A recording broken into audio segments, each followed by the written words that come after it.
హోషేయ గ్రంథము 13వ అధ్యాయము.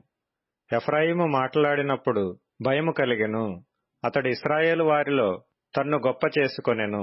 తరువాత బయలుదేవతను బట్టి అపరాధి అయి అతడు నాశనముందెను. ఇప్పుడు వారు పాపము పెంపు చేయుదురు. తమకు తోచినట్టు వెండితో విగ్రహములను పోతపోయుదురు. అదంతయు పనివారు చేయు పనియే. వాటికి బలులను అర్పించువారు దూడలను ముద్దు పెట్టుకొనుడని చెప్పుదురు.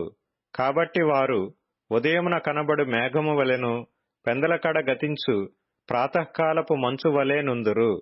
కళ్ళములో నుండి గాలి ఎగురగొట్టు పొట్టు వలెను, కిటికీలో గుండా పోవు పొగవలే నుందురు. మీరు ఐగుప్తు దేశములో నుండి వచ్చినది మొదలుకొని యెహోవానగు నేనే మీ దేవుడను. నన్ను తప్ప నీవు ఏ దేవునిని ఎరుగవు. నేను తప్ప రక్షకుడునూ లేడు. మహా ఎండకు కాలిన అరణ్యములో నిన్ను స్నేహించిన వాడను నేనే. తరువాత వారికి మేత దొరకగా వారు తిని తృప్తి పొందిరి. తృప్తి పొంది గర్వించి నన్ను మరచిరి. కాబట్టి నేను వారికి సింహము వంటి వాడనైతిని. చిరుతపులి మార్గమున పొంచియున్నట్లు నేను వారిని పట్టుకొన పొంచియుందును.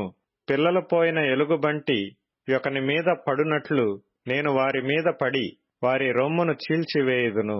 ఆడుసింహము ఒకని మృంగివేయునట్లు వారిని మృంగివేయుతును.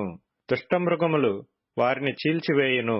ఇశ్రాయేలు, నీ సహాయకర్తనగు నాకు నీవు విరోధివై నిన్ను నీవే నిర్మూలము చేసుకొనుచున్నావు. నీ పట్టణములలో దేనియందును నీకు సహాయము చేయకుండా నీ రాజు ఏమాయను?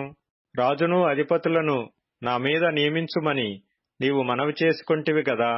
నీ అధిపతులు ఏమైరి? కాగా కోపము తెచ్చుకొని నీకు రాజును నియమించితిని. క్రోధము కలిగి అతని కొట్టివేయుచున్నాను. ఎఫ్రాయిము దోషము నా యొద్ద ఉంచబడియున్నది. అతని పాపము భద్రము చేయబడియున్నది.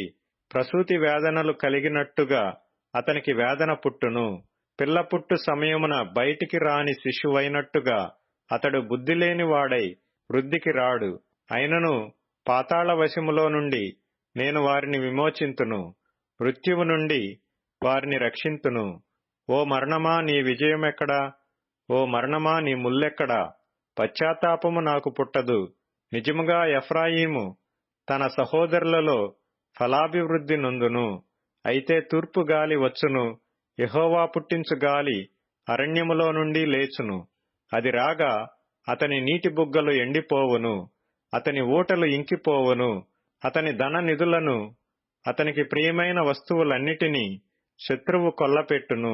షోమ్రోను తన దేవుని మీద తిరుగుబాటు చేసును గనుక అది శిక్ష నొందును.